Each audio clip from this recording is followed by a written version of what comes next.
Gold, trusted gold buyers. మీరు తాకట్టు పెట్టిన బంగారాన్ని విడిపించి ఈ రోజు ఉన్న మార్కెట్ ధరకు కొనబడను. విషయం ఏంటంటే ఇప్పుడు మీరు ఎలా అయితే చాలా సంవత్సరాల తర్వాత రీఎంట్రీ ఇస్తున్నారో ఆయన కూడా అలాగే రీఎంట్రీ ఇవ్వబోతున్నారు. సినిమా ప్రొడక్షన్ లో ఉంది, త్వరలో రిలీజ్ కాబోతుంది. అవును సార్, అవును. నేను మొన్న చూశాను సార్, నాకు తెలియలేదు. మొన్న ఈ మంచి పేపర్లో దేంట్లో చూసేది, కానీ మంచి హిట్ అవ్వాలి సార్ ఆయనకి. అండ్ వడ్డే నవీన్ గారి విషయం పక్కన పెడితే ఆ సమయంలోనో లేకుంటే అంతకు ముందో తర్వాత నాకు అంత ఐడియా లేదు సార్. హీరో తరుణ్ గారితో మీరు ఒక సినిమా చేయాల్సి వచ్చింది. ఆల్రెడీ అంతా ఫిక్స్ అయ్యింది. లాస్ట్కి వచ్చేలేక హీరోకి నిర్మాతకి మధ్య ఏదో డిస్ప్యూట్స్ వచ్చి సినిమా ఆగిపోయిందని విన్నాను. అది ఏం సినిమా, ఎందుకు ఆగిపోయింది? అదే బెల్లంకొండ సురేష్ గారి సినిమా అండి. అది వేరే కథ అండి. అది ఓకే, తరుణ్ గారితో అనుకున్నామంటది.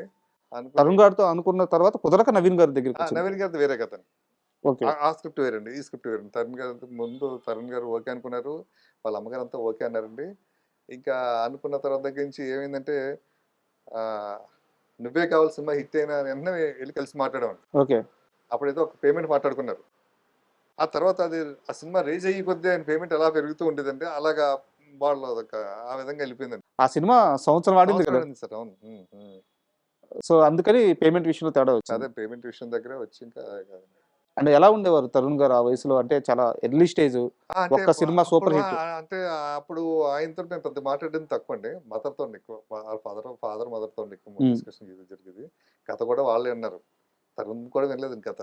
ఓకే, అండ్ ఒక్కొక్కరి కెరీర్లో జీవితం అలా వెళ్తూ ఉంటుంది. ఎవరో ఒక మనిషి రావాలా, వాళ్ళు కలిసిన తర్వాత మన లైఫ్లో ఒక అద్భుతాలు జరుగుతాయి. అలా శ్రీహరి గారి జీవితంలో జరిగిన అద్భుతం మీ పరిచయం. సార్, అదేవిధంగా మీకు కూడా అంతే ప్లస్ అయింది మీ ఇద్దరు కాంబినేషన్. అవునండి. ఒకానొక టైంలో మీరు శ్రీహరి గారితో అయోధ్య రామయ్య తీసే ముందు శ్రీహరి సినిమాలంటే 4 ఫైట్లు, ఒక 2 డైలాగులు అనే ఒక చీప్, అంటే ఈ వర్డ్ నేను వాడకూడదు బట్ ఉన్న విషయం చెప్తున్నాను, అవును సార్, అవును. ఒక చీప్ కామెంట్స్ చేసేవాళ్ళు ఇండస్ట్రీలో. దాన్ని మార్చింది మహేష్, ఆ లెక్క మార్చింది మహేష్ అని చెప్పి ఒక టాక్ ఉంటుంది. నిజమేనా? నిజమే సార్. నాకు శ్రీహరి అంటే బాగా ఇష్టం సార్. అతను చాలా మంచివాడు అండి, చాలా మంచి మెంటాలిటీ అండి. అతను వేషాల కోసం తిరుగుతుండేవాడు అండి వెరీ బిగినింగ్ అండి.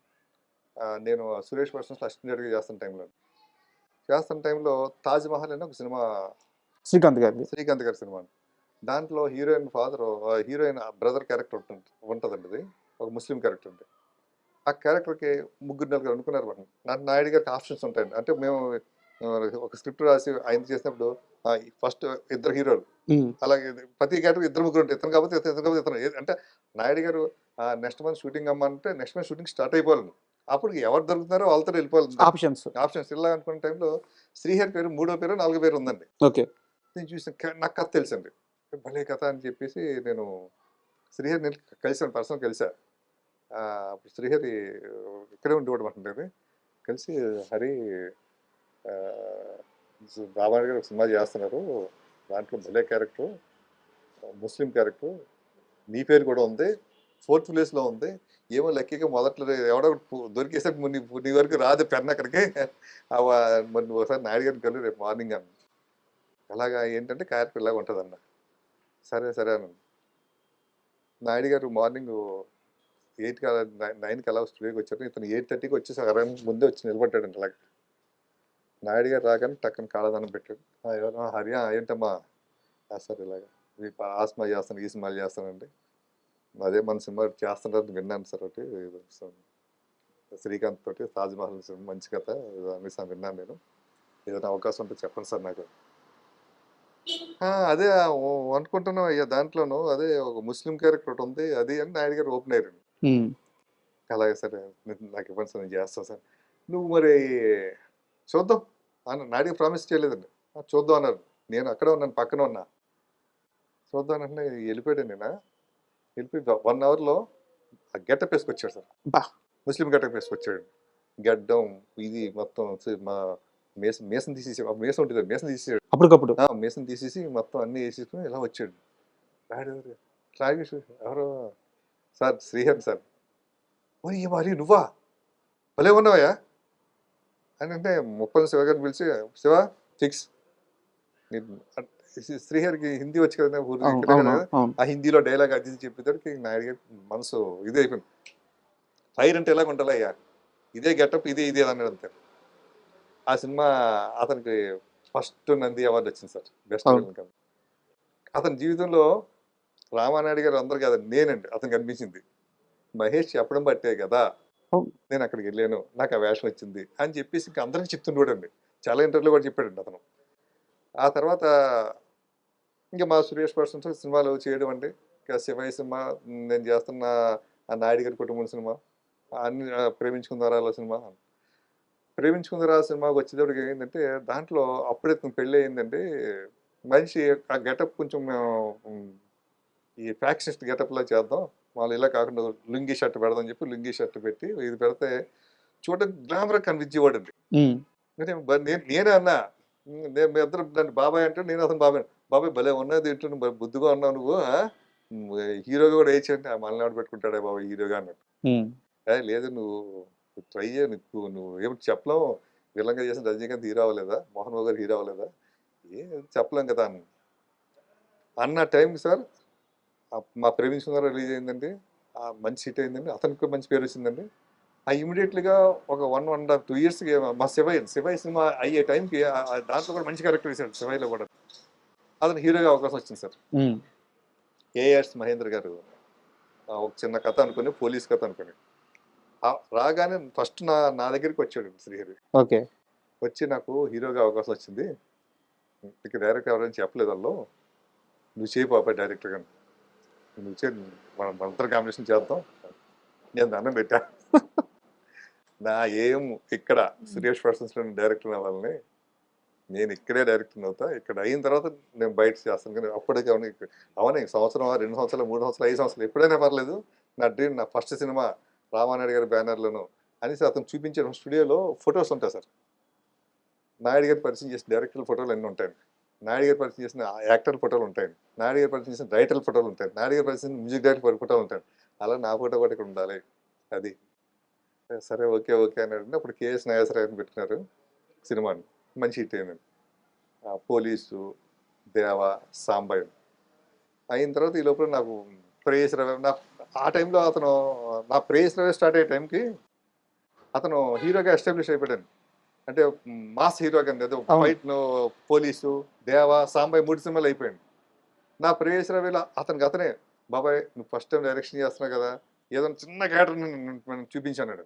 చేస్తా అన్నాడు. చేస్తాను, ఈ చిన్న క్యారెక్టర్ నేను చేస్తాను. నన్ను చిన్న విలన్ క్యారెక్టర్ ఒకటి ఉంది, మరి చేస్తావు నువ్వు, ఇప్పుడు హీరో కదా, నువ్వు నిన్ను అడగడం కూడా నాకు సిగ్గా ఉందన్న. లేదు నేను చేస్తాను, ₹1 కూడా తీసుకోలేదు సార్. అప్పుడు అతనికి 15 లక్షలు, 10 లక్షలు, 20 లక్షలు ఏదో ఇచ్చేవారు రెమ్యునేషన్లో. దీంట్లో 5 డేస్ 4 డేస్ చేశాడు. నేను మీకోసమే అంతే, నా కోసం ₹1 కూడా తీసుకోలేదు. సినిమా చేశాను. ఆ క్యారెక్టర్ కూడా సరదాగా కామెడీగా బాగా పేలిందండి ప్రేయస్ రవిలో. శ్రీహరి గారితో మీరు తర్వాత సినిమాలు చేశారు. నేను ఆ సినిమాల ప్రస్తావనకు వస్తాను.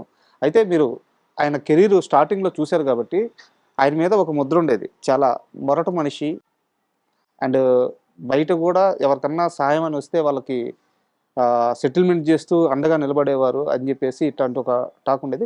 మంచి టాకే ఉంది ఆయన మీద. అయితే రియల్గా ఎలా ఉండేవారు ఆయన పరిచయాలు కానీ ఆయన లైఫ్ స్టైల్ కానీ ఎలా ఉండేది? అంటే ఆయన ఫస్ట్ నుంచి కూడా ఆయన హైదరాబాద్ కల్చర్లో ఉన్నాడండి. ఈ రెజ్లింగ్లోనూ, తర్వాత ఈ పహల్వాన్లతో తిరుగుతుంటాడు అంటున్నా. ఆయన ఇది కదా, బాడీ బిల్డర్ కదండి. ఆ ఫ్రెండ్స్ అంతా ఉండేవారండి ఆయనకి. అప్పుడు ఎలా ఉంటుందంటే ఒక మన యూసఫ్ కూడా బాడీ బిల్డర్ అనుకోండి, ఆయన శ్రీశైలం యాదవ్ అండి. ఆయన మంచి బాడీ బిల్డర్ ఉండేవాడు. పహల్వాన్ అంటారు. పహల్వాన్ అంటే నాయకుడిని అర్థం అండి. ఆ నాయకుడిని లోకల్ నాయకుడిని చేసేసేవారు. అలాగే ఒక విజయ్ కుమార్ ఉండేవాడు పంజాగుట్లో, విజయ్ కుమార్ యాదవ్ అని. ఆయన పహల్వాన్ అంటే వీళ్ళందరూ ఈయన ఫ్రెండ్స్ అండి. అంటే ఫ్రెండ్స్ అంటే వీళ్ళందరూ జిమ్కి వెళ్ళడం, ఇవన్నీ చేయడం అండి. అలాగే ఈయన షూటింగ్ అన్నప్పుడు వాళ్ళందరూ వస్తుండేవారండి. అందరూ సరదాగా మాట్లాడుతుండేవారు. తర్వాత చాలా మంచి మనిషి అండి అతను. ఎవరికన్నా ఏ కష్టం వచ్చినా అది లైట్ మ్యాన్ అవ్వచ్చు, ప్రొడక్షన్ బాయ్ అవ్వచ్చు, లేకపోతే ఒక డైరెక్టర్ అవ్వచ్చు, లేకపోతే హీరో అవ్వచ్చు, ఏదైనా సరే చక్కగా కూర్చొని మాట్లాడుకుని డీల్ చేసేవాడు. డీల్స్ వచ్చి ఎవరికి ఏ కష్టం లేకుండా చేసేవాడు. తర్వాత అతనికి గుప్తదానాలు బాగా చేసేవాడు శ్రీహరి గారు. ఎవరైనా ఏదైనా వస్తే తీసుకుంచుకో, మళ్ళీ ఎవరికి చెప్పొద్దు అనమాట. నేను అంటే వద్దు బాబా అని చెప్పొద్దు పాపం, అతను ఇది ఉన్నవాడు, కొంచెం ఆత్మాభిమానం ఉన్నవాడు, మనం ఇచ్చామని తెలిస్తే మళ్ళీ ఏదో బయట ఏదో అనుకుంటారు కదా, శ్రీహరికి వెళ్ళి డబ్బులు ఇచ్చుకుంటే అది ఉద్యోగం అలా ఉండకూడదు అని చెప్పి బాగా చేసి And for more videos, Please subscribe to iDream. Please subscribe to iDream. Please subscribe iDream. And please subscribe to iDream. For more videos, subscribe to iDream. please like, share, and subscribe to the channel. Congratulations, iDream. subscribe to iDream. Subscribe to iDream. So subscribe to iDream Media. iDream ki iDream team andarki huge congratulations. Please subscribe iDream Media. Please subscribe to iDream. Subscribe iDream. Please subscribe to iDream. iDream అంటే నా కళల ఛానల్ను subscribe చేసుకున్న నోరు తిరుగుతలేదు, మీరైతే గంట గుర్తు కొట్టండి. For more such videos, please subscribe to iDream. Subscribe to iDream. Please subscribe to iDream. Please subscribe iDream Media. Please do subscribe to iDream. Please subscribe to iDream Media. For best entertainment and information, please subscribe iDream. And don't forget to subscribe to iDream.